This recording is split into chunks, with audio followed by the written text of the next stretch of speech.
Good morning student. आज हम Hindi first का थर्ड चैप्टर है समझ आई बात के बारे में पढ़ेंगे। किसके बारे में पढ़ेंगे? आज हम समझ आई बात के बारे में पढ़ेंगे। ये पाठ 3 है, समझ आई बात। इसका पाठ परिचय देखिए। प्रस्तुत पाठ में राजा के द्वारा हेनरी को समझाया गया है कि हमें अपने फायदे के लिए कभी किसी का प्रयोग नहीं करना चाहिए। हमें अपने फायदे के लिए कभी किसी का प्रयोग नहीं करना चाहिए। अब इसमें एक जापान देश की एक कहानी है।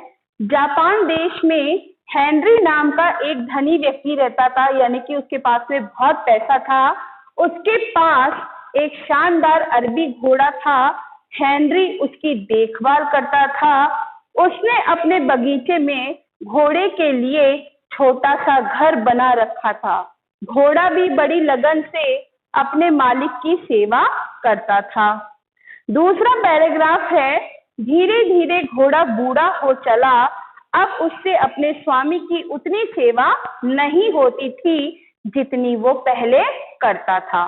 हेनरी को उसका दाना पानी अखरने लगा, यानी उसे बुरा लगने पर लगा कि ये कोई काम तो करता नहीं है और दिन भर खाता रहता है। एक दिन उसने बूढ़े घोड़े को बाग के बाहर खदेड़ दिया, यानी कि उसने उसे बाहर निकाल दिया। घोड़ा बेचारा भोजन की तलाश में मारा मारा फिरने लगा। उसे जो भी घास फूस सड़ी गली सब्जियां मिल जाती वह उन्हें खाकर पेट भर लेता। जापान के राजा के महल के बाहर एक बहुत सुंदर बगीचा था। राजा ने बगीचे के द्वार पर रस्सी में एक घंटी बंधवा रखी थी। जिस व्यक्ति को राजा की सहायता की आवश्यकता होती वह रस्सी खींचकर घंटी को बजा देता था। घंटे की आवाज सुनकर राजा उस व्यक्ति को अपने पास बुलवाता, उसकी फरियाद सुनता कि उसे क्या परेशानी है और उसकी सहायता का प्रबंध करता, जो भी उसको चाहिए था। एक दिन राजा महल के बाहर निकला तो उसकी नजर किस पे पड़ी? रस्सी पर पड़ी।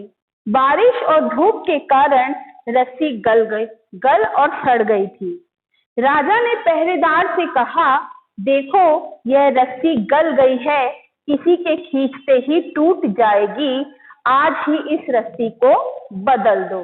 राजा के जाने के बाद पहरेदार ने रस्सी खींचकर तोड़ दी और नई रस्सी लेने चला गया। उस दिन बाजार बंद था, उसे नई रस्सी नहीं मिली। पहरेदार ने सोचा, एक ही दिन की तो बात है, आज मैं घास की रस्सी बांध देता हूँ, कल नई मजबूत रस्सी ले आऊंगा। पहरेदार ने बगीचे से लंबी लंबी घास तोड़ी और उसकी रस्सी बटकर उसमें घंटी बांध दी। तभी भूख से व्याकुल हेनरी का बूढ़ा घोड़ा उधर आ निकला। हरी घास की रस्सी देखकर उसके मुंह में पानी आ गया और वह रस्सी को चबाने लगा। खाते खाते रस्सी को झटका लगा और घंटी बज उठी। राजा ने घंटी की आवाज सुनी तो सेवक को बाहर भेजा। सेवक ने आकर कहा, महाराज, फाटक के पास एक बूढ़ा घोड़ा खड़ा है, लगता है वह भूखा है, इसलिए वह घंटी में बंधी रस्सी ही खा गया। राजा ने तुरंत सेवक को आज्ञा दी, घोड़े को बगीचे में ले जाओ और उसे दाना पानी दो। उसने घंटी बजाकर हमारी सहायता मांगी है। यह भी पता करो कि यह घोड़ा किसका है और ऐसे क्यों भटक रहा है। थोड़ी देर के बाद सेवक ने आकर सूचना दी, महाराज, यह घोड़ा रईस हेनरी का है, उसने इसे घर से बाहर निकाल दिया है। राजा ने हेनरी को बुलावा भेजा।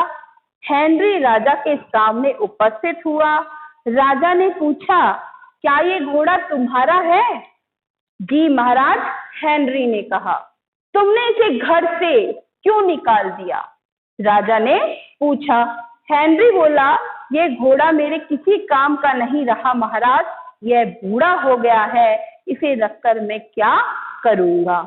राजा को हेनरी की बात सुनकर बड़ा क्रोध आया, किंतु उसने शांत रहकर कहा, हेनरी, कल तुम बूढ़े हो जाओगे तो तुम्हारे बाल बच्चे ही तुम्हारी देखभाल करेंगे, वे तुम्हें भोजन ढूंढने के लिए सड़कों पर तो नहीं निकाल देंगे।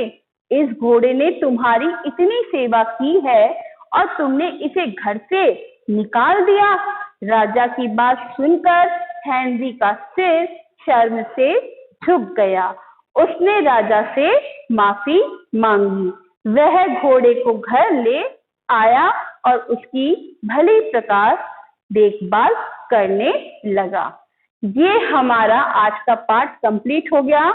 अब हम इसके शब्दार्थ देखेंगे। धनी अमीर, धनी अमीर, लगन, किसी काम को पूरी तरह में से लगना, किसी काम में पूरी तरह से लगना। अखरना, बुरा लगना, अखरना, बुरा लगना। फरियाद, शिकायत, फरियाद, शिकायत। देखभाल, जांच पड़ताल, देखभाल, जांच पड़ताल। सहायता, मदद, सहायता, मदद।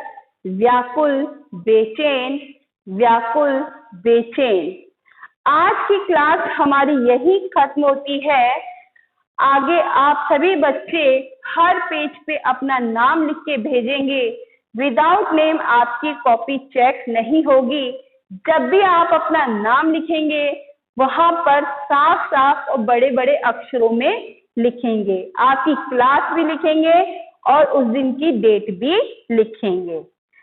अगर किसी ने नाम नहीं लिखा, उसकी आपकी कॉपी भी चेक नहीं होगी। आज की क्लास यही खत्म होती है।